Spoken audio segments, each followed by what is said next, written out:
अस्सलाम वालेकुम dear viewers.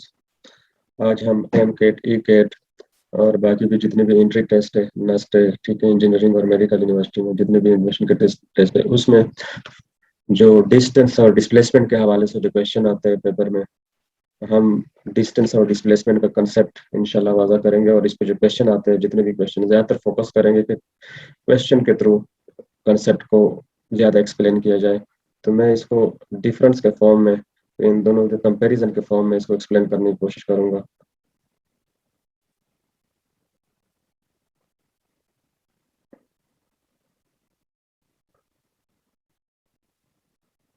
Lecture को आखिर तक ध्यान से सुनिएगा। अ, जितने भी एंट्री टेस्ट में जो भी क्वेश्चन डिस्टेंस और डिस्प्लेसमेंट के हवाले से पूछे गए, ज्यादातर सारे क्वेश्चन को कवर करने की कोशिश करेंगे इंशाल्लाह, जितने भी को। और आज के बाद इंशाल्लाह इस पे डिस्टेंस और डिस्प्लेसमेंट में जो भी क्वेश्चन आएगा, आपको कोई खौफ और डर फील नहीं होगा, ठीक है, और इजिली अटेम्प्ट कर पाएंगे। डिस्प्लेसमेंट को डी से डिनोट करते हैं, वेक्टर क्वांटिटी है, वेक्टर साइन होता है डी। तो एक्चुअल पाथ लेंथ को बेसिकली सबसे पहले क्या है कि एक्चुअल पाथ लेंथ को डिस्टेंस कहा जाता है। Actual path length taken by an object, path length, ये क्या होता है, डिस्टेंस होता है। अगर हम डिस्प्लेसमेंट को डिफाइन करें तो वो शॉर्टेस्ट डिस्टेंस होता है बिटवीन टू पोजीशन या two points. It is a shortest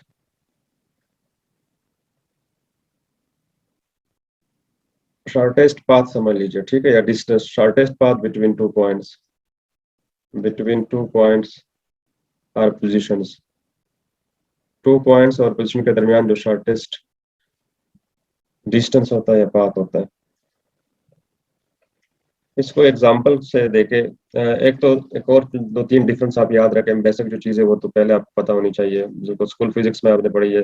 ये स्केलर क्वांटिटी है, इट्स अ स्केलर क्वांटिटी, ये स्केलर है। और सेकंड ये जो, ये मैं इसको, डिस्टेंस स्केलर है, distance is a scalar quantity, distance is a scalar. इसके मुकाबले में जो डिस्प्लेसमेंट है वो वेक्टर है, डिस्प्लेसमेंट इज अ वेक्टर,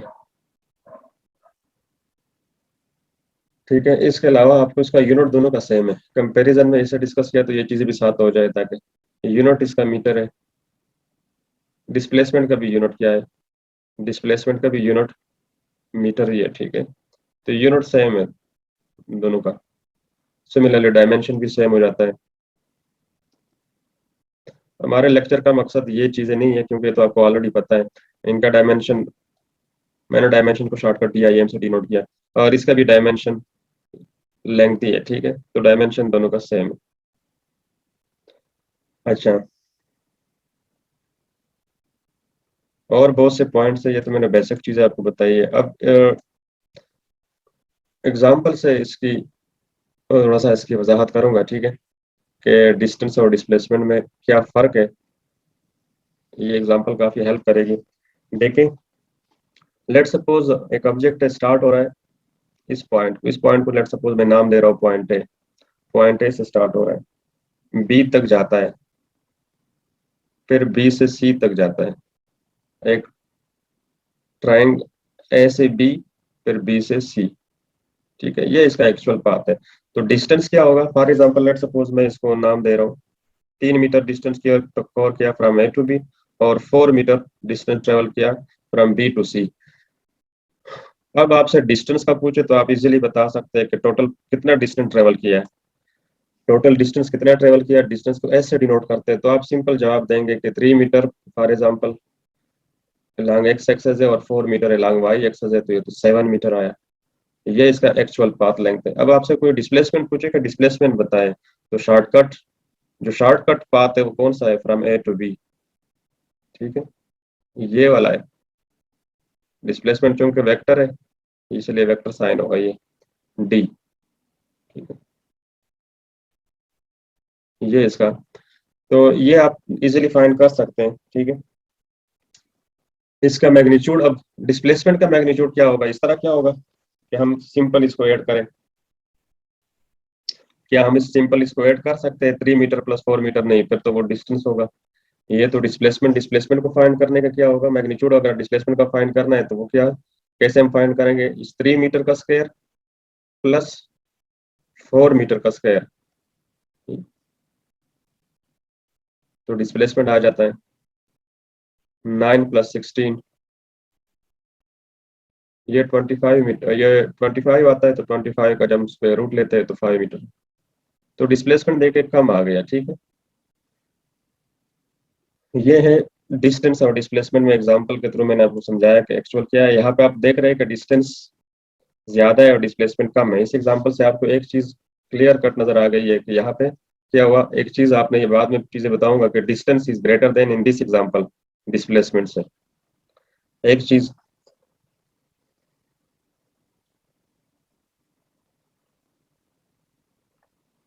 इस एग्जांपल की तो मैं डिस्टेंस हमेशा, इस एग्जांपल में तो डिस्टेंस जो है ना वो डिस्प्लेसमेंट से ग्रेटर है मैग्नीट्यूड में।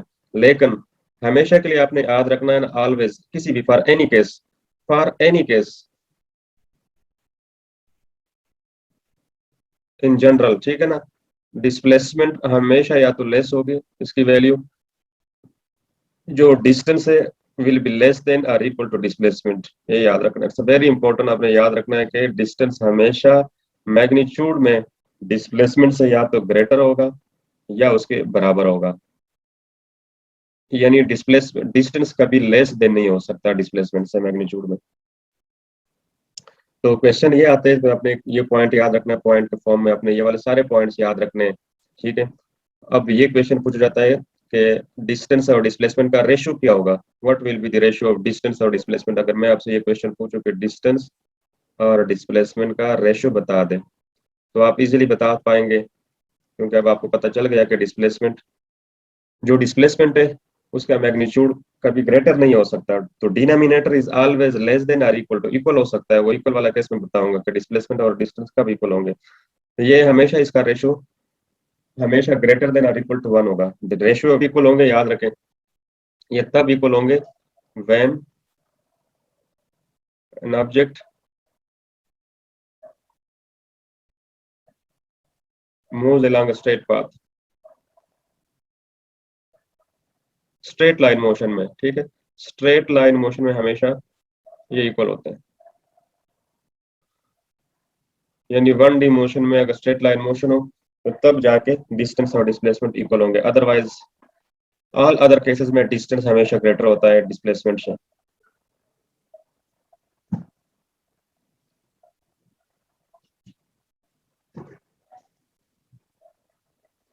अच्छा, और क्या इंपॉर्टेंट पॉइंट से क्वेश्चन एमसीक्यूज आए पास पेपर से डिस्टेंस और डिस्प्लेसमेंट में, तो आपने याद रखना कि distance can never be negative, distance कभी नेगेटिव नहीं हो सकता, डिस्टेंस हमेशा पॉजिटिव होता है।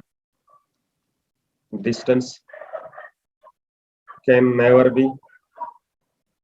बी नेगेटिव, ये नेगेटिव नहीं हो सकता। जबकि डिस्प्लेसमेंट की अगर हम बात करें, यानी ये ऑलवेज पॉजिटिव होता है, इट्स ऑलवेज पॉजिटिव, ये हमेशा पॉजिटिव होता है, कभी नेगेटिव नहीं होता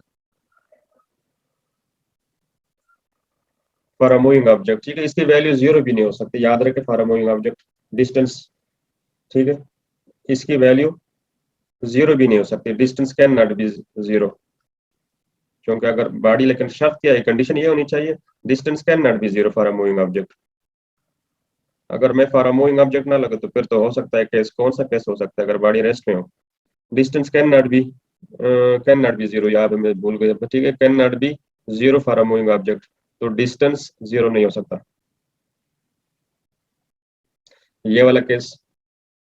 इसके बरक्स जो डिस्प्लेसमेंट है, अगर डिस्प्लेसमेंट की बात की जाए, वो तीनों पॉसिबिलिटी पॉसिबल है, तीनों, ठीक है। इसी के साथ कंपैरिजन में जो ऊपर दो पॉइंट्स मैंने लिखे हैं ना डिस्टेंस के हवाले से, तो डिस्प्लेसमेंट अगर देखा जाए तो डिस्प्लेसमेंट में क्या है, डिस्प्लेसमेंट ये जीरो भी हो सकता है, जीरो भी हो सकता है, ठीक है, नेगेटिव भी हो सकता है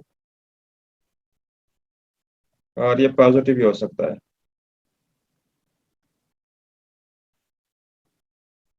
फॉर अ मूविंग ऑब्जेक्ट, बेशक बॉडी मूव भी कर रही है लेकिन फिर भी ये तीनों चीजें जीरो हो सकती है। ये जो डिस्प्लेसमेंट है ये जीरो हो सकता है किस केस में? फॉर एग्जांपल कोई भी क्लोज पाथ हो तो डिस्प्लेसमेंट हमेशा जीरो होगा। वो सर्कुलर पाथ है, वो रेक्टेंगल है, वो स्क्वायर है, वो एनी शेप के क्लोज पाथ है तो डिस्प्लेसमेंट हमेशा जीरो होगा।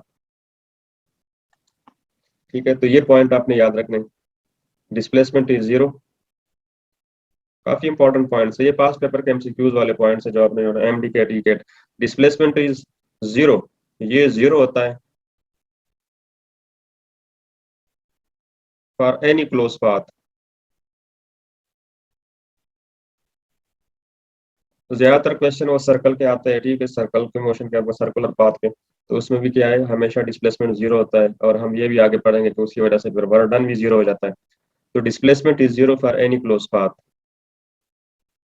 एक और पॉइंट याद रहे कि जब बॉडी इनिशियल पोजीशन पे वापस आती है ना हमेशा, मतलब है वो क्लोज पाथ ही तो बनता है, ठीक है, तो डिस्प्लेसमेंट उस केस में भी जीरो आ जाता है, जीरो बनता है, ठीक है, इसकी वैल्यू जीरो होती है। व्हेन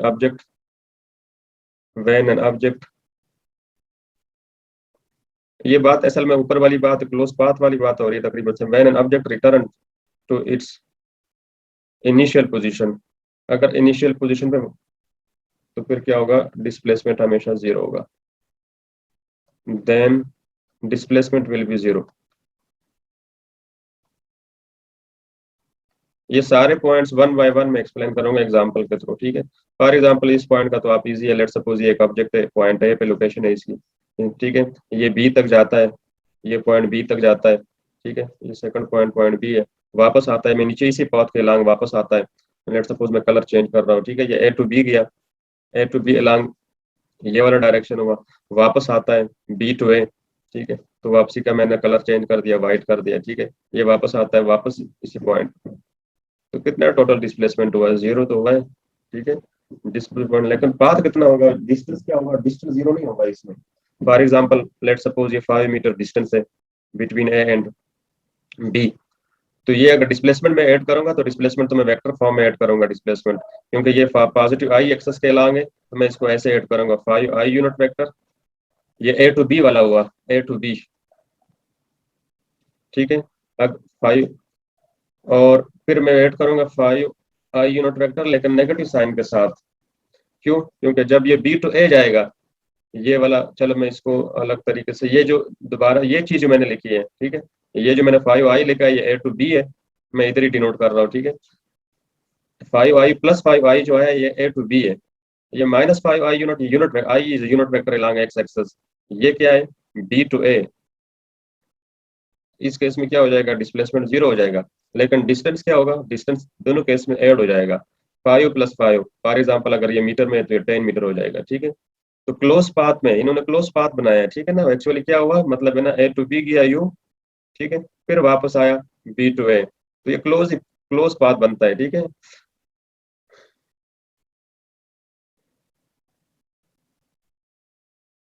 अच्छा, तो ये आपने सीख लिया कि क्लोज पाथ में डिस्टेंस जीरो नहीं होता, डिस्प्लेसमेंट हमेशा जीरो होता है। ये path for example circular path हो सकता है, ठीक है, लेट सपोज ये इसका इनिशियल पोजीशन था, ठीक है ना, पॉइंट P1, तो ये पॉइंट P1 पे दोबारा वापस आ गया तो फिर भी डिस्प्लेसमेंट जीरो हो गया, ठीक है।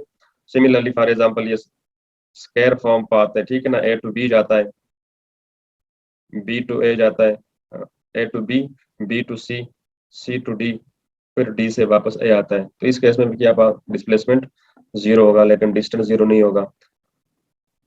अच्छा, इन ये जो जीरो मैंने बताया कि क्लोज पाथ में डिस्प्लेसमेंट जीरो होता है, आप जो डिस्प्लेसमेंट की बेसिकली दो डेफिनेशन है, याद रखें, ठीक है, नाइन्थ स्कूल फिजिक्स में जो डेफिनेशन होती है वो shortest distance between two points, ठीक है, द शॉर्टेस्ट या minimum distance, minimum possible distance between two points is called displacement.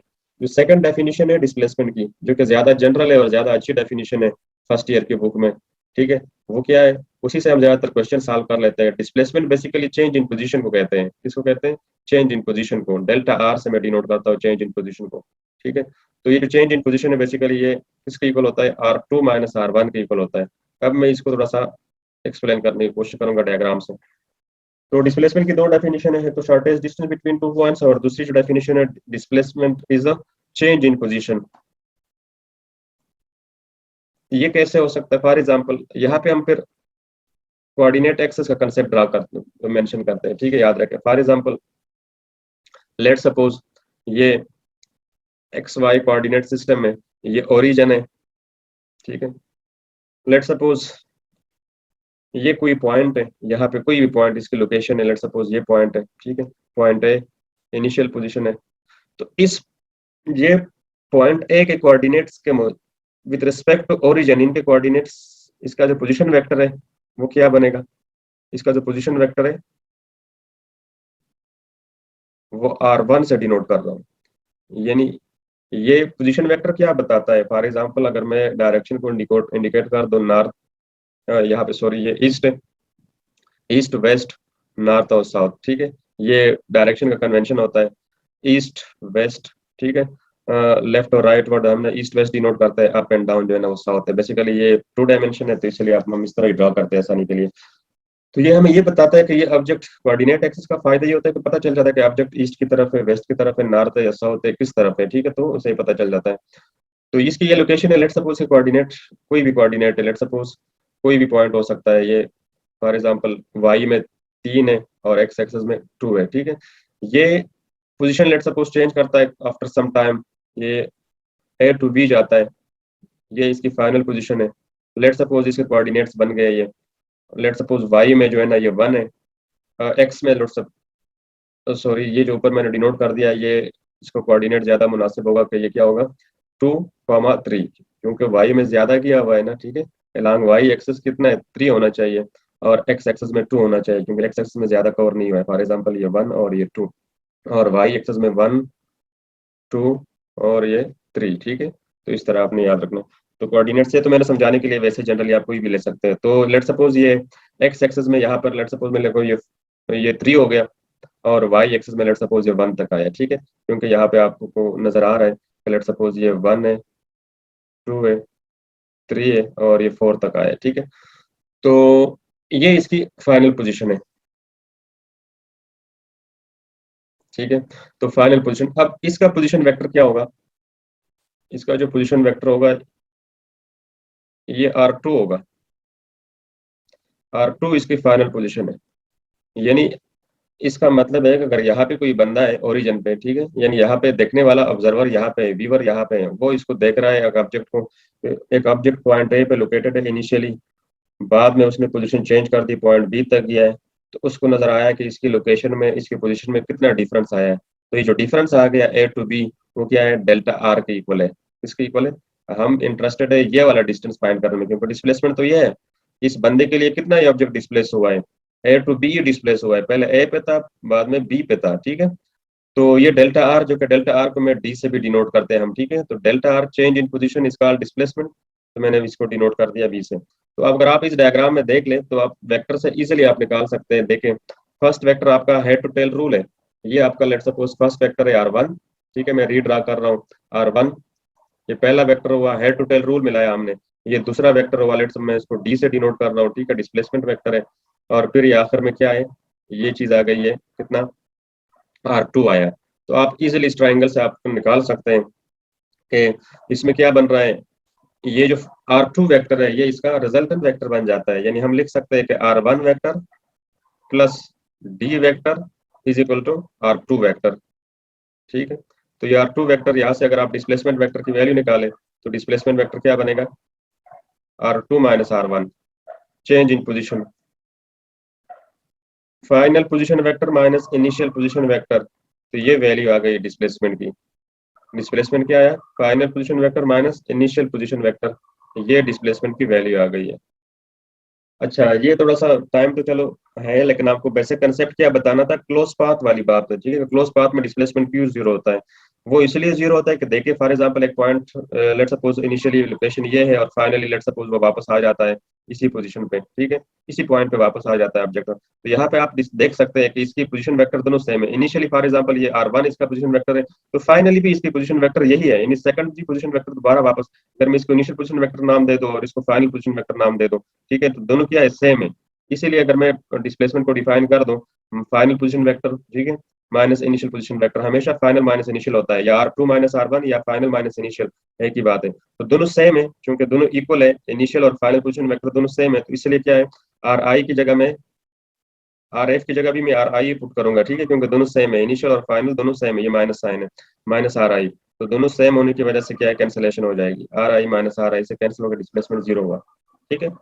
तो ये बेसिक डेफिनेशन भी, जो पोजीशन वेक्टर की डेफिनेशन है, चेंज इन पोजीशन, ये बेसिकली इसी वजह से क्या आता है, डिस्प्लेसमेंट जीरो होता है। सिमिलर सर्कुलर पाथ में, फॉर एग्जांपल ये इसका इनिशियल पोजीशन था, तो ये इसका इनिशियल वेक्टर, लेट सपोज मैंने R1 का नाम दिया, और फाइनल या आर आई का नाम दिया है, ठीक है, और फाइनल पोजीशन वेक्टर भी तो यही है, तो आर एफ यहाँ पे भी क्या है, सेम हो जाता है, फिर डी की वैल्यू जीरो हो जाती है, क्योंकि आर आई और आर एफ की जगह भी मैं क्या पुट कर रहा हूँ, आर आई पुट कर रहा हूँ, तो दोनों क्या है, जीरो वैल्यू दे देगा, ठीक है। तो ये इसी वजह से डिस्प्लेसमेंट वेक्टर जीरो बन जाता है। अच्छा,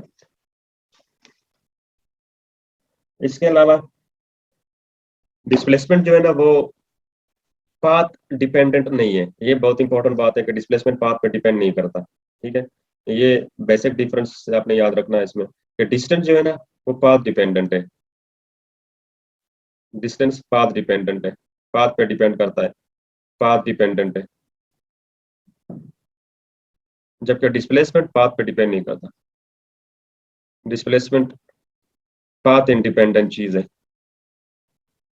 पाथ इंडिपेंडेंट इंपॉर्टेंट पॉइंट है, ये भी मैं एक्सप्लेन भी करूंगा कि पाथ इंडिपेंडेंट, इंडिपेंडेंट, ये पाथ पे डिपेंड नहीं करता डिस्प्लेसमेंट, कैसे, फॉर एग्जांपल ना, लेट सपोज कोई भी आर्बिट्ररी पाथ ले ले, लेट सपोज ये पॉइंट है, और यहाँ से पार्टिकल जाता है पॉइंट बी तक, तो ए और बी में infinite number of path length हो सकते हैं, ये पार्टिकल ए टू बी जा सकता है, ये पाथ के अलांग भी जा सकता है, इस पाथ के अलांग भी जा सकता है, इस पाथ के अलांग भी जा सकता है, तो कोई भी शेप की कोई रिस्ट्रिक्शन नहीं है, नो लिमिटेशन ऑन पाथ, कोई भी पाथ हो सकता है, पाथ टू फॉर एग्जांपल, ये सेकंड पाथ था, ठीक है ना, ये थर्ड पाथ, तो कोई भी पाथ हो सकता है, और ये लास्ट में मैंने फोर्थ पाथ, नंबर फोर्थ। लेकिन डिस्प्लेसमेंट क्या होगा, डिस्प्लेसमेंट के पास एक ही पॉसिबिलिटी है कि वो ए टू बी डायरेक्टली जाए, यू,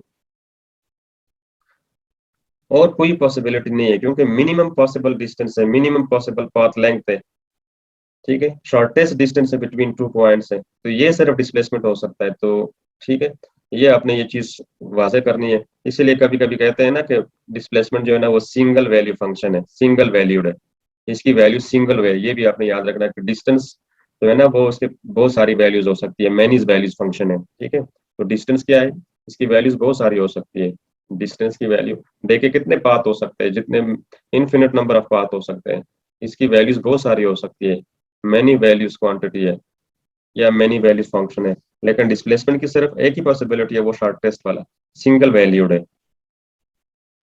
तो ये भी बहुत इंपॉर्टेंट है, एमसीक्यूज में पूछना जा सकता है ये पॉइंट।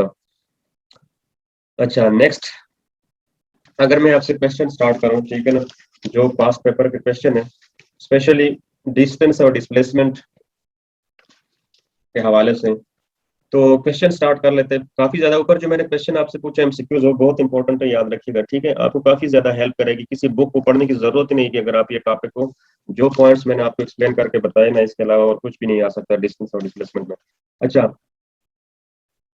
अगर मैं आपसे पूछूं कि लेट्स सपोज इस डायग्राम में एक ऑब्जेक्ट है, ट्रेवल कर रहा है, ठीक है, पहले वो ट्रेवल कर रहा है अपवर्ड डायरेक्शन में, लेट्स सपोज 50 मीटर कवर किया है अपवर्ड, फिर वो राइट वर्ड मूव करता है, लेट्स सपोज ये भी लेट्स सपोज 45 मीटर है, लेट सपोज, कोई भी पाथ हो सकता है, ठीक है, और लेट सपोज फिर यू जाता है नीचे, ठीक है, बल्कि एग्जैक्टली मैं इसको नीचे यहाँ पे ड्रा करता हूँ आसानी के लिए, ये भी 50 मीटर है, तो अब डिस्टेंस कितना है और डिस्प्लेसमेंट कितना है, ठीक है, लेट सपोज ये पॉइंट है, ये बी, ये सी और ये डी है, तो आप इजीली बता सकेंगे कि डिस्प्लेसमेंट वेक्टर, तो डिस्टेंस तो आप इजीली बता पाएंगे, क्योंकि वो तो टोटल आपने ऐड करना है, ठीक है, 50 प्लस 45 प्लस 50, तो ये टोटल 145 आता है, ठीक है, तो ये तो डिस्टेंस हुआ, अगर लेट सपोज ये मीटर में, ठीक है, तो डिस्टेंस। लेकिन डिस्प्लेसमेंट इस केस में कितना है, डिस्प्लेसमेंट शॉर्टकट इनिशियल और फाइनल के दरमियान जो शॉर्टकट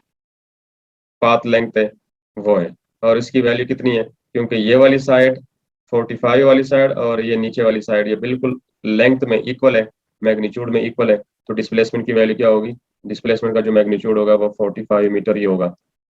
तो आपने देखा कि इस केस में देखिए वंस अगेन डिस्प्लेसमेंट क्या है, मैग्नीट्यूड में कम है डिस्टेंस से, ठीक है। इक्वल वाला केस मैंने बताया था कि जब स्ट्रेट लाइन मोशन हो तो डिस्टेंस और डिस्प्लेसमेंट इक्वल होते हैं।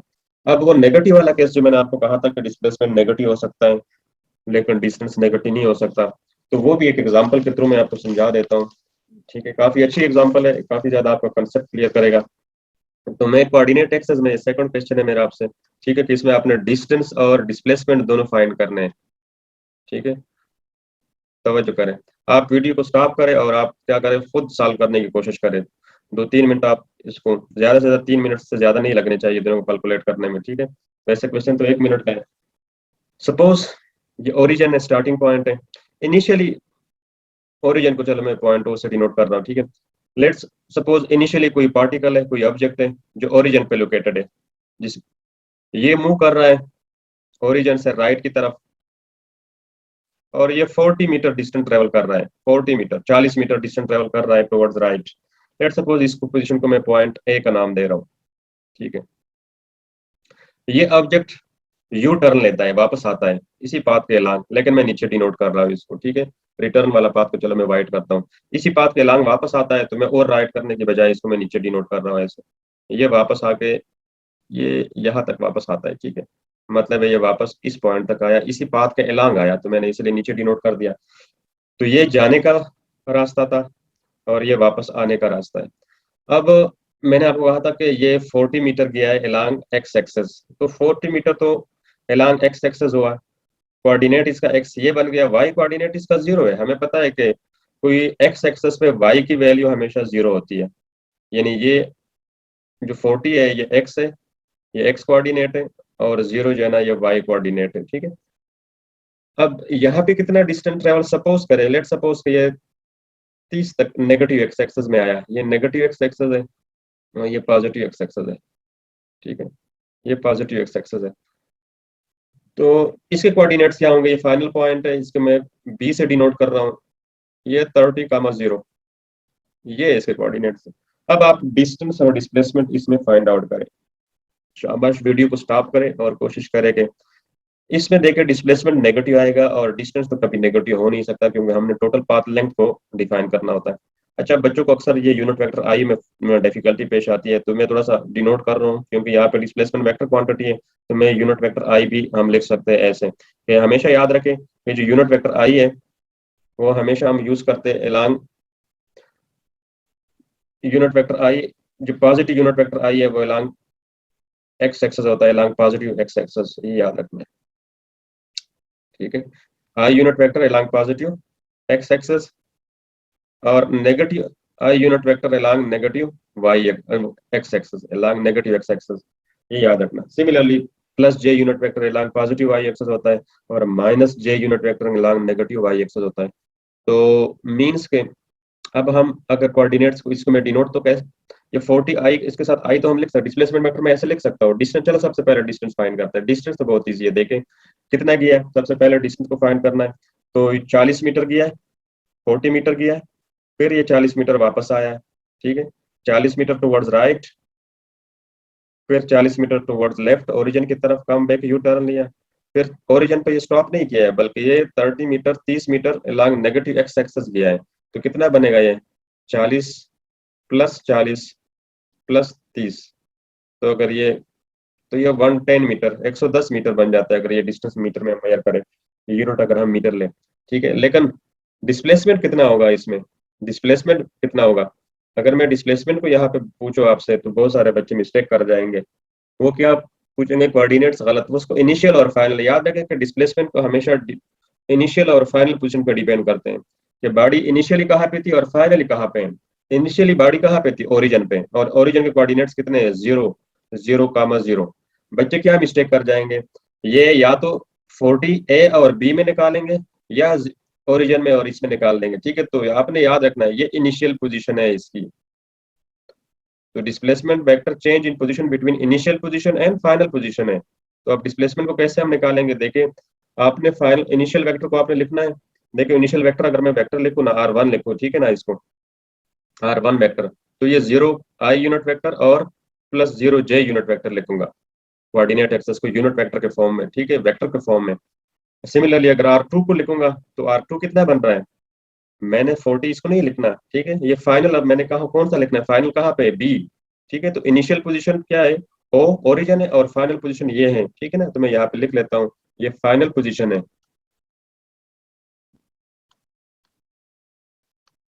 फाइनल पोजीशन, ठीक है, तो ये फाइनल पोजीशन है, तो फाइनल पोजीशन को आपने 30 क्या है, एक्स कोऑर्डिनेट है, तो अलोंग एक्स एक्सेस है, तो इसके साथ आई यूनिट वेक्टर लिखना है, लेकिन ये क्या है, एक चीज है, मिस्टेक मैंने की है, बता सकते हैं आप वो कौन सा, क्योंकि मैंने इसके साथ नेगेटिव नहीं लिखा है, ठीक है, तो नेगेटिव लिखना जरूरी था, क्योंकि अगर मैं यूनिट वेक्टर इसके साथ, या तो पहले, बल्कि बाद में भी कर सकते हैं, दो तरीके, ठीक है ना, दो तरीके से आप कर सकते हैं, ठीक है, मैं आपको बताऊंगा, फिलहाल मैं इसको पॉजिटिव रहने देता हूँ, ठीक है, अगर मैं डायरेक्टली कर देता तो मैं तो ऑलरेडी पहले इसको लिख देता, तो फिलहाल इसको पॉजिटिव रहने दें, और ये 0 J यूनिट वेक्टर, ठीक है, 0 J यूनिट वेक्टर। अब आप डिस्प्लेसमेंट की बेसिक डेफिनेशन अप्लाई करें, R2 - R1,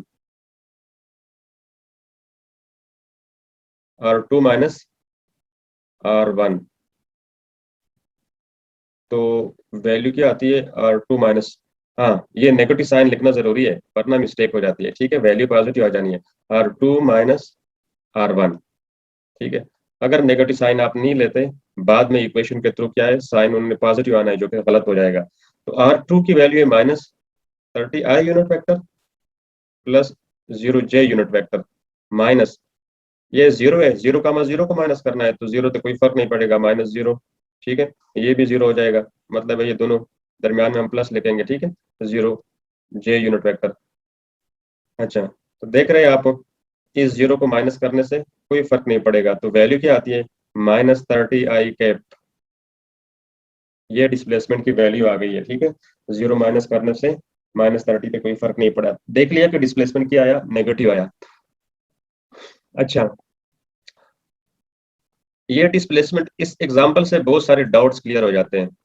एक चीज ये है कि जब भी किसी भी क्वेश्चन में अपने याद रखना है, जनरली आपने ये चीज याद रखनी है कि वो डिस्प्लेसमेंट पूछते हैं आपसे, कि फॉर एग्जांपल एक पॉइंट, लेट सपोज एक पार्टिकल है, एक ऑब्जेक्ट है जिसकी लोकेशन ये है, एक पार्टिकल यू जाता है, राइट की तरफ जाता है, फिर वापस आता है, लेकिन ये यहाँ तक वापस आता है, पहली पहली बात, लेट सपोज ये A to B गया, लेकिन दरमियान में यहाँ पे स्टॉप किया है, यहाँ पे अगर आप पाथ को फाइंड करें, डिस्टेंस को फाइंड करें, टोटल डिस्टेंस को, ठीक है, तो वो हमेशा ग्रेटर होगा किससे, डिस्प्लेसमेंट से, डिस्प्लेसमेंट लेस होगा। अब यहाँ पे से आपसे आपको पूछ, लेट सपोज ये 10 मीटर का डिस्टेंस राइट की तरफ कवर किया, वापस पे उन्होंने लेट सपोज 5 मीटर वापस आया, तो डिस्प्लेसमेंट इस केस में आप फाइंड कर सकते हैं, डिस्टेंस कितना हो जाएगा, 15 मीटर, डिस्प्लेसमेंट कितना हो जाएगा, बता सकते हैं, आई थिंक आप इजिली, कितना होगा, डिस्प्लेसमेंट आप इनिशियल कहाँ पे था, पॉइंट ए पे था, और फाइनली कहाँ पे, लेट सपोज ये पॉइंट सी पे है, तो कितना चेंज है दोनों में, 0, और ये 5 पे एप्लीकेटेड है, तो 5 का है, ठीक है, 5 मीटर है, लेकिन अभी भी पॉजिटिव है डिस्प्लेसमेंट, ठीक है, क्योंकि अभी भी ये ऑब्जेक्ट देख के राइट की तरफ गया हुआ है, राइट वर्ड है, और राइट वर्ड बाय कन्वेंशन हम पॉजिटिव एक्स एक्सिस डिनोट करते हैं, ठीक है, ये याद रखें, अभी भी ये राइट की तरफ है, लेफ्ट की तरफ नहीं है, क्योंकि इनिशियली क्या था, ये पॉइंट ए पे था, जो कि पॉइंट ए अभी लेफ्ट वर्ड है, still it is left, at the left of point C, लेकिन अगर ये आपसे पूछ ले सेकंड पॉइंट है, याद रखें, अगर आपसे ये लेट सपोज पॉइंट ए, ये पॉइंट ए तक ऑब्जेक्ट है, इनिशियली पॉइंट ए पे है, ये राइट की तरफ मूव करता है पॉइंट बी तक, लेकिन ये यहाँ तक वो वापस आता है, यानी ए से बी लेफ्टवर्ड चला जाता है, लेट सपोज इसकी ये फाइनल पोजीशन है, ये यहाँ पे बी इसकी सेकंड पोजीशन है, तो यहाँ पे डिस्प्लेसमेंट हमेशा क्या होगा, नेगेटिव आ जाएगा, क्योंकि अब नेगेटिव एक्सेस है, क्योंकि अगर आप सी पॉइंट को देखेंगे तो ये इक्वेशन के थ्रू भी आप प्रूफ कर सकते हैं, R2 - R1 से भी कर सकते हैं, और वैसे भी आप थोड़ा सा इंटुइटिवली भी आपको पता चल जाता है, कॉमन सेंस है कि पॉइंट सी जो है ना, is located at the left of point A, ठीक है, तो इस केस में क्या होगा, डिस्प्लेसमेंट नेगेटिव होगा, तो आपको पता चल गया कि डिस्प्लेसमेंट नेगेटिव हो सकता है, जबकि डिस्टेंस नेगेटिव नहीं हो सकता, तो ये तो मैंने आपको क्लियर कट ये चीजें एग्जाम्पल के थ्रू समझाई है।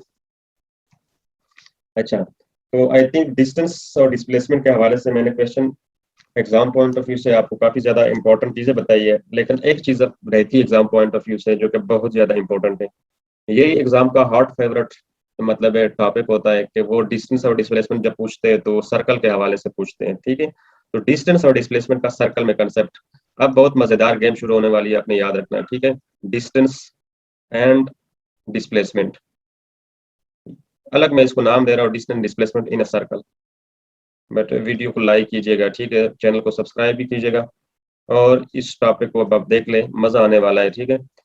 तो आपको मैं शॉर्टकट ट्रिक्स आपको बताने वाला हूँ, ठीक है, जो आपको बहुत ज्यादा हेल्प करेगी। शायद आपने पहली दफा इससे ट्रिक्स सुना हो, ठीक है। तो अमूमन जो वेक्टर के तरीके से ऐसे क्वेश्चन कराए जाते हैं, लेकिन मैं वेक्टर से आपको बचाने की कोशिश करूंगा और आपको ऐसा शॉर्टकट ट्रिक दूंगा कि इंशाल्लाह आप किसी भी क्वेश्चन को 1 मिनट के अंदर उड़ा देंगे, ठीक है।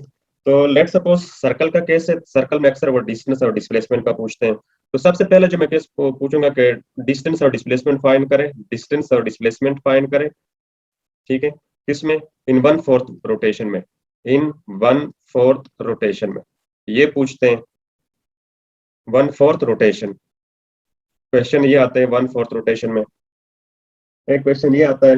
दूसरा क्वेश्चन ये अक्सर ये पूछते हैं कि हाफ रोटेशन में डिस्टेंस और डिस्प्लेसमेंट बताए। ये मैंने 1/4 का पूछा है। दूसरा क्वेश्चन क्या है? 1/4 रोटेशन की बजाय वन यानी हाफ रोटेशन 1/2 रोटेशन, ठीक है ना। ये क्वेश्चन आपने याद रखना है। सेकंड पूछते हैं वो रोटेशन, यानी ये क्या है? सेमी सर्कल बन जाता है, ठीक है। अक्सर वो वर्ड में, इसीलिए मैं सेमी सर्कल लिख रहा हूँ, वो मेंशन कर देते हैं वर्ड में, सेमी सर्कल में। और ये 1/4 रोटेशन, यहाँ पे मैं साथ एंगल भी मेंशन कर देता हूँ आपको। एंगल का बहुत सारे बच्चे कंफ्यूज हो जाते हैं। सेम 1/4 रोटेशन में 90 डिग्री एंगल कवर होता है। अगर हम पाई में, रेडियन में ले लें तो हम इसको पाई/2 कहेंगे। ये चीजें मैं आपको यहाँ पे नहीं एक्सप्लेन करने वाला, ये तो बेसिक मैथ है, ठीक है। पाई/2 हम ऐसे भी लिख सकते हैं। सेमी सर्कल में कितना होता है? 180 डिग्री होता है सप्लीमेंट्री एंगल। और रेडियन में अगर हम करें तो वो पाई रेडियन बन जाता है, ठीक है। अच्छा, तो सबसे पहले मैं, इसके अलावा और भी केसेस हो सकते हैं। 1/3 रोटेशन मतलब इस तरह भी हो सकता है, 1/3 पार्ट भी हो सकता है, ठीक है। तो कंप्लीट रोटेशन में तो जीरो हो जाएगा डिस्प्लेसमेंट, लेकिन डिस्टेंस जीरो नहीं होगा। तो सबसे पहले लेट्स सपोज 1/4 रोटेशन में कर लेते हैं, ठीक है। आपको मैं शॉर्टकट भी बताने वाला हूँ इसी में, ठीक है। तो आप एक मेथड, सबसे पहला जो मेथड 1 है, फर्स्ट मेथड, उसको आप देख लीजिए। अगर पसंद ना आए तो सेकंड मेथड। मैं तो सेकंड मेथड को ज्यादा प्रेफर करता हूँ, क्योंकि जो फर्स्ट मेथड है वो लिमिटेड है, वो रिस्ट्रिक्टेड है। चंद केसेस में वो तो आप क्वेश्चन इजीली अटेम्प्ट कर पाएंगे, लेकिन अगर एंगल की वैल्यू 60 डिग्री, 70 डिग्री, 50 डिग्री दिया तो आप ये वाला मेथड 1 वेक्टर वाला आप कंफ्यूज हो जाएंगे, नहीं चलेगा फिर, ठीक है। तो मेथड 1 M1 क्या है? एक लेट सपोज सर्कल है। इस सर्कल में 1/4 रोटेशन कब कंप्लीट हो जाती है? जब बॉडी बिल्कुल 90 डिग्री पे वापस आ जाती है, यहाँ पे आ जाती है, हाईएस्ट पॉइंट पर आ जाती है। तो ये इसका इनिशियल पोजीशन है, ये वाला, ठीक है, पॉइंट P1। मैं इसको P1 से डिनोट करता हूँ, ये इनिशियल पोजीशन है। ये और ये बिल्कुल पीक पॉइंट जो है ना P2, ये इसकी फाइनल पोजीशन है। अब आपसे डिस्टेंस और डिस्प्लेसमेंट, डिस्टेंस बताएं और डिस्प्लेसमेंट बताएं। डिस्टेंस इजी है, बहुत सारे बच्चों को डिफिकल्टी नहीं होती, लेकिन डिस्प्लेसमेंट को कैलकुलेट करने में उसको मसला पेश आता है। तो डिस्टेंस तो मैं इजीली, देखें, डिस्टेंस को अगर मैं फाइंड करूँ तो ये 1/4 रोटेशन में कितना होता है? सरकमफेरेंस को टोटल पाथ लेंथ किसकी इक्वल है? मतलब सर्कल का जो टोटल पाथ लेंथ है वो सरकमफेरेंस के इक्वल होता है ना, पेरीमीटर जिसको कहते हैं। वो किस पे? 4 पे डिवाइड हो रहा है यहाँ पे। 4, इसमें मैंने 1/4 पार्ट लिया है तो 4 पे डिवाइड करूंगा, ठीक है। तो सरकमफेरेंस जो के 2πr के इक्वल होता है। रेडियस, लेट सपोज इस सर्कल का रेडियस r है, ठीक है। तो 2πr डिवाइड बाई 4, तो 4 ये किस पे कैंसिल? 2 पे कैंसिल हुआ है, ठीक है। तो πr/2 अब बन गया। ये बन गया इसका distance. No problem, straightforward, it was easy. But how we will find displacement? Displacement को अगर हम बच्चे फाइंड करने की कोशिश करेंगे तो हम शॉर्टकट, स्ट्रेट लाइन डिस्टेंस होगा वो। तो ये पाथ होगा, मैं ड्रा करने की कोशिश कर रहा हूँ, व्हाइट कलर मैंने चेंज किया है। ये वाला क्या है? डिस्प्लेसमेंट है। दिस इज डिस्प्लेसमेंट, जिसको मैंने चलो डी से डिनोट कर रहा हूँ, डी, ठीक है, डिस्प्लेसमेंट। अब ये राइट एंगल ट्राइंगल बन गई है, देखिए ये 90 डिग्री एंगल है, ये 90 डिग्री एंगल है। ये इसका, अगर ये रेडियस है, ये वाला अगर ये रेडियस है, ठीक है, तो ऊपर वाला ये भी तो रेडियस है। सेंटर और कोई भी पॉइंट, सर, कोई भी पॉइंट, कोई भी लाइन जो सेंटर को और सर्कल के सरकमफेरेंस पे जो पॉइंट लाई कर रहा है उससे मिलाने वाली लाइन क्या है? हमेशा रेडियस की इक्वल होती है। तो ये आर, आप इजीली डिस्प्लेसमेंट इस केस में बता सकते हैं, क्योंकि इधर देखिए आप, ये हाइपोटेन्यूज बन गया। डी क्या है? डी आपका हाइपोटेन्यूज है। मैं HYP लिख रहा हूँ, डी आपका हाइपोटेन्यूज है। आर का यहाँ पे अगर आप ये वाला एंगल कंसीडर करें, ठीक है। बाकी बस इजी है, अपना हाइपोटेन्यूज कंसीडर, तो आर जो है ना यहाँ पे, एक आर आप बेस है आपका, और दूसरा आर आपका परपेंडिकुलर है। तो पाइथागोरस थ्योरम इजीली अप्लाई कर दे आप। Square of hypotenuse is equal to, ये मैंने हाइपोटेन्यूज लिखा है, ठीक है, दिस इज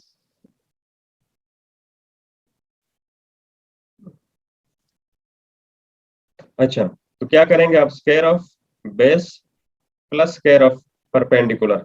तो सिंपल आप डिस्प्लेसमेंट को इस तरह कैलकुलेट करेंगे कि R square plus R square, ऐसे फाइंड करेंगे डिस्प्लेसमेंट। हाइपोटेन्यूज का स्क्वायर, बेस का स्क्वायर प्लस परपेंडिकुलर का स्क्वायर।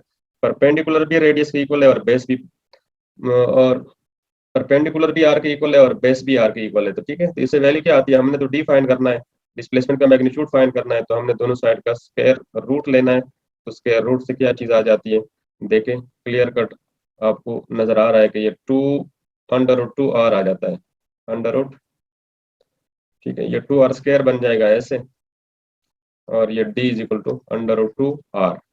वैसे ये जुबानी भी याद रखें, ठीक है, बच्चे बहुत तेज होते हैं, एग्जाम में ऐसे इंपॉर्टेंट वैल्यूज को, सेमी सर्कल का, 1/4 सर्कल का, ठीक है, सिमिलरली थर्ड का भी आ सकता है, 1/3 पार्ट का, फोर्थ कंप्लीट का, तो डिस्प्लेसमेंट जीरो होता है लेकिन डिस्टेंस जीरो नहीं होता। तो इस केस में आपने डिस्टेंस को देखा कि डिस्टेंस किसके इक्वल आया, डिस्टेंस आया πr/2, और डिस्प्लेसमेंट कितना आया, under root 2 R. Once again आपको नजर आ रहा है कि डिस्टेंस क्या है, ग्रेटर है, यहाँ से आपको नजर आ रहा है कि डिस्टेंस ग्रेटर है जबकि डिस्प्लेसमेंट कम है, ठीक है। अगर सेमी सर्कल में हाफ रोटेशन में पूछूं, तो हाफ रोटेशन में आप इजीली फाइंड कर सकते हैं कि एंगल की वैल्यू आपने क्या पुट करनी है, एंगल को आपने 90 पुट करना है, बस सिर्फ ये चीज याद रखनी है। लेकिन मैं आपसे जब पूछूंगा ना 60 डिग्री और 30 डिग्री का, फिर आपकी हालत खराब हो जाएगी, ठीक है, फिर आपकी हवा टाइट हो जाएगी। तो आने के चांसेस तो कम है एमडी केट में, ई केट में, लेकिन चले मैं करा देता हूँ। लेकिन आपको वो वाला मेथड, सेकंड मेथड आपको इजी आएगा, ठीक है। और इन दोनों को, इसको, ये वाली जो केस मैंने 1/4 वाला बताया और सेमी सर्कल का, दोनों को उसी मेथड से फिर मैं कराऊंगा, ठीक है। अभी मैं मेथड 1 के थ्रू चल रहा हूँ, ठीक है ना, वेक्टर के तरीके से। तो जो सेकंड केस था वो था सेमी सर्कल वाला, कि सेमी सर्कल यानी अगर एक ऑब्जेक्ट है, एक हाफ सर्कल कंप्लीट कर लेता है ऑब्जेक्ट हो सेमी सर्कल में, तो हमें सेमी सर्कल का एंगल का एंगल 180 होता है, ठीक है ना, 180, ठीक है, 180 होता है हम, और पाई रेडियन में होता है, ठीक है। हम याद रखें डिग्री में हम नहीं पुट करते हैं, ठीक है, डिग्री में हम ज्यादा यूज नहीं करते यूनिट, क्योंकि वो ऐसा यूनिट नहीं है, ठीक है, हमारे काम का जो यूनिट है वो पाई है, तो ये पाई को याद रखना है। तो सेमी सर्कल में डिस्टेंस कितना हो जाएगा, अगर एक ऑब्जेक्ट है यू जाता है सेमी सर्कल, मीन्स के हाफ सर्कल कंप्लीट कर लेता है यू, तो सेमी सर्कल, ये रेडियस हुआ आर, सर्कल का रेडियस आर, सेमी सर्कल में डिस्टेंस कितना होगा, सरकमफेरेंस को कितने में डिवाइड हुआ है, 2 पे डिवाइड हुआ है, सरकमफेरेंस हाफ बन गया, ठीक है, तो डिस्टेंस तो काफी इजी है कैलकुलेट करना। 2 पाई आर सरकमफेरेंस की वैल्यू होती है, C is equal to C for circumference divide by 2, तो ये तो आ गया πr। चलो डिस्टेंस तो हमने इजीली फाइंड कर दिया। अब यहाँ पे बहुत सारे बच्चे डिस्प्लेसमेंट में फिर कंफ्यूज हो जाते हैं कि डिस्प्लेसमेंट हम क्या करें। इनिशियल और फाइनल पोजीशन पे हमेशा नजर रखें। P1 हमारा इनिशियल पोजीशन है, ऑब्जेक्ट ने जो पाथ फॉलो किया हमारा कोई कंसर्न नहीं है, एक्चुअल पाथ तो ये वाला उन्होंने कवर किया है, ठीक है, ये डिस्टेंस है, हमारा इसे कोई कंसर्न नहीं है कि एक्चुअल किधर से किधर गया, हमने ये इंटरेस्ट, हम इसमें इंटरेस्टेड है कि ऑब्जेक्ट कहाँ पे रुका है, फाइनल कहाँ पे उन्होंने स्टे किया है, ठीक है, तो यहाँ पे फाइनल स्टे किया है तभी तो हाफ सेमी सर्कल कंप्लीट होगा, ठीक है, तो ये इसका फाइनल पोजीशन है, यानी मैं इसको P2 का नाम दे रहा हूँ। तो coordinates of P2 minus P1, ठीक है, लेकिन देखिए ये शॉर्टकट डिस्टेंस कौन सा बन जाता है, ये यहाँ से लेकर चलो मैं इसको एक कलर चेंज करूंगा तो आपको क्लियरिटी आ जाएगी, दो रेडियस की इक्वल है ना, यहाँ से यहाँ तक आते हुए रेडियस बन गया, फिर यहाँ से यहाँ तक, इस तरह ऑब्जेक्ट ने यू ट्रेवल करके आना है तभी तो डिस्प्लेसमेंट होगा, शॉर्टकट डिस्प्लेस। डिस्प्लेस का मतलब क्या होता है, हटाओ, डिस्प्लेस मीन हटाओ, रिमूव करो, हटा दो, तो हमने फालतू डिस्टेंस हटा दिया ऊपर वाला। तो ये देखे किसके इक्वल आया, एक आर यहाँ तक आया और एक आर यहाँ तक आया, ठीक है ना, तो आर प्लस आर कितना बना है डिस्प्लेसमेंट, आर प्लस आर, ये डिस्प्लेसमेंट की मैग्नीट्यूड आया, ठीक है, तो डिस्प्लेसमेंट का मैग्नीट्यूड 2 आर आया, तो डिस्प्लेसमेंट आया 2 आर। तो ये वैल्यू जुबानी भी याद रखनी है। अच्छा, ये मैंने सेमी सर्कल का दो केस आपको करा दिए। ऊपर वाले केस में अगर आप डिस्टेंस और डिस्प्लेसमेंट का रेशियो आपसे पूछ लें, ठीक है, ऊपर वाले क्वेश्चन में अक्सर एमसीक्यूज में एम केट, ई केट, नस्ट, एंट्री टेस्ट जितनी भी है इस तरह के प्यास वगैरह इंजीनियरिंग के टेस्ट है ना, क्वेश्चन ज्यादा इसी तरह आते हैं, डिस्टेंस और डिस्प्लेसमेंट का रेशियो भी पूछते होते हैं अक्सर, ठीक है। तो डिस्टेंस और डिस्प्लेसमेंट का अगर रेशियो मैं आपसे पूछूं तो क्या होगा, डिस्टेंस और डिस्प्लेसमेंट का रेशियो मैं आपसे ऊपर वाले क्वेश्चन में पूछूं तो आपने सिंपल डिवाइड करना है, कितना था वो, πr/2 ये डिस्टेंस था और कितना था, डिस्प्लेसमेंट √2r था ये। तो क्या वैल्यू आ रही है ये, आर आर से तो कैंसिल हो रहा है। अब यहाँ पे मिस्टेक ना करें, कैलकुलेशन इजी है, ठीक है। ये टू टू के साथ कैंसिल नहीं होगा, बल्कि ये वैल्यू आ जाती है क्या, मैं यहाँ पे लिख रहा हूँ, ठीक है। ये वैल्यू आ जाएगी पाई न्यूमरेटर में, बाकी ये जो दो चीजें हैं ना, 2 × 2 √, आ जाएगा। ये जो ट्रू है ना इसके साथ, ये इसके साथ मल्टीप्लाई होगा, ठीक है, याद रखें, ऐसा ना हो कि टू टू कैंसिलेशन वंसिलेशन नहीं होगी, कटिंग वटिंग कोई नहीं होगी इसके साथ, ठीक है। क्योंकि आप इसको ऐसे समझ सकते हैं कि √2 है ना, √2 डिवाइड बाय 1 है। इसको जब हम न्यूमरेटर में लेके जाएंगे तो 1/2 √2 होगा, जब 1/2 √2 होगा तो इसका मतलब है 2 से ये मल्टीप्लाई होगा। तो ये इसकी वैल्यू आ गई है डिस्प्लेसमेंट, डिस्टेंस और डिस्प्लेसमेंट का रेशो।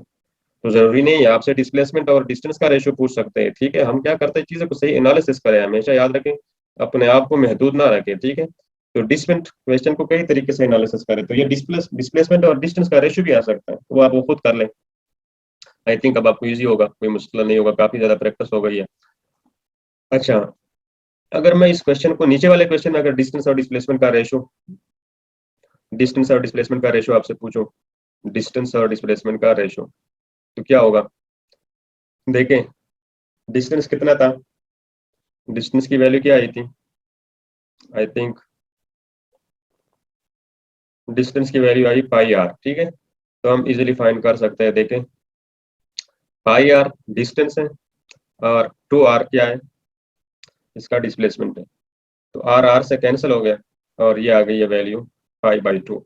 बहुत ज्यादा इंपॉर्टेंट है, याद रखें, it's very very important exam point of view से, ठीक है। ज्यादातर आप क्वेश्चन उठा के देख लो तो ये पूछा हुआ है, ठीक है, तो पास पेपर में। अच्छा, मेथड 1, अगर मैं आपको 60 डिग्री का पूछूं, मैंने बताया था कि आप लोग की फिर हवा टाइट हो जाएगी, बहुत सारे बच्चे कंफ्यूज हो जाएंगे कि हार्ड हार्ड, मुश्किल है मुश्किल है। तो ये देखें, आसान है, मुश्किल कोई चीज नहीं होती अगर आप तवज्जो दे, इधर देखें, आसान। सेकंड मेथड में आपको डिस्प्लेसमेंट और डिस्टेंस, देखिए डिस्टेंस को हम फाइंड करते हैं आसान इस तरीके से कि आर थीटा होता है, ठीक है, ये तो डिस्टेंस का वही फार्मूला होगा, चेंज नहीं होगा। लेकिन यहाँ पे डिस्प्लेसमेंट का जो मैग्नीट्यूड में फाइंड करूंगा उसका फार्मूला होगा 2r sin theta, थीटा/2, 2r sin थीटा/2, ये डिस्प्लेसमेंट का मैग्नीट्यूड को फाइंड करने का फार्मूला है। सर्कुलर मोशन में सर्कल का कोई भी क्वेश्चन हो, एमसीक्यूज हो, तो इस तरह है, तो इसमें आपने ये वाला फार्मूला, फार्मूला कैसे आया, हम डिराइव नहीं करेंगे, डिराइवेशन अगर आपने चाहे तो मैं अलग वीडियो बना लूंगा उस पर, ठीक है। तो हम क्या करेंगे, अब देखो मैं आपसे पूछता हूँ 60 डिग्री एंगल का फाइंड करें, ठीक है। तो ये मेरा सेकंड मेथड है, ठीक है, मेथड 2 सेकंड मेथड है, जो कि मैं ज्यादा प्रेफर करता हूँ, इसलिए कि ये मेथड 2 जो है ना वो जनरल है। ऊपर दो क्वेश्चन जो मैंने 1/4 रोटेशन और सेमी सर्कल का कराया है, दो केसेस, आप इन्हीं दो फार्मूले पे, डिस्टेंस तो वही सेम तरीका है, डिस्टेंस को आप ट्राई ना करें, प्रैक्टिस आप करें डिस्प्लेसमेंट के ऊपर कि क्या कितनी आपको आसानी से आप कर सकते हैं, ठीक है, क्योंकि डिस्प्लेसमेंट का फार्मूला चेंज हुआ है,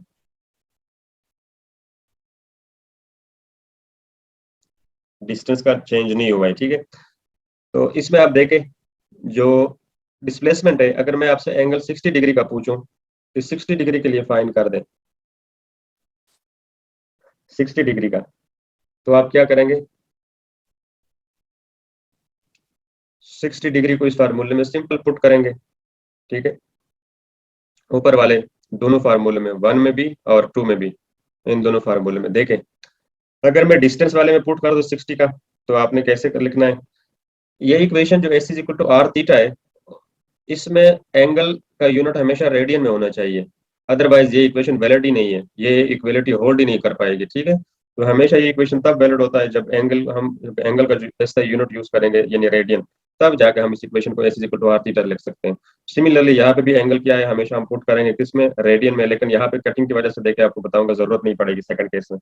तो देखे मैं वैल्यू पुट कर रहा हूँ जनरली, ठीक है ना, आर की कोई भी वैल्यू दी गई होगी, लेकिन आपने सेकंड वाले केस में एंगल किस में पुट करना है, डिग्री में नहीं पुट करना, रेडियन में पुट करना है। तो देखो 60 डिग्री में अलग सा लिख लेता हूँ, 60 डिग्री को रेडियन में कन्वर्ट करने का आसान तरीका है कि पाई बाई 180 से आपने मल्टीप्लाई करना है, ठीक है। तो 60 और ये इस पे किस पे 3 पे कैंसिल हो रहा है, पाई/3 हो गया, ठीक है, ये चीज आ जाती है। या आप डायरेक्टली भी बच्चे याद रख लेते हैं, ठीक है, कि 60 डिग्री जो है ना वो रेडियन में किसके इक्वल होता है, पाई/3 के इक्वल होता है। तो मैं यहाँ पे क्या पुट करूंगा, पाई/3 एंगल की जगह, पाई/3। तो ये वैल्यू आ गई है, तरतीब से लिख लेते हैं, पाई/3। ये क्या है, किसकी वैल्यू आ गई है, पाई/3 है, ठीक है। अच्छा, अब डिस्प्लेसमेंट को देखिए, डिस्प्लेसमेंट ज्यादा इजी है, क्योंकि अब इक्वेशन ऐसी आ गई है कि उन्होंने हमारी मुसीबत, हमारी मुश्किल को आसान कर दी है। वो कैसे, देख लें।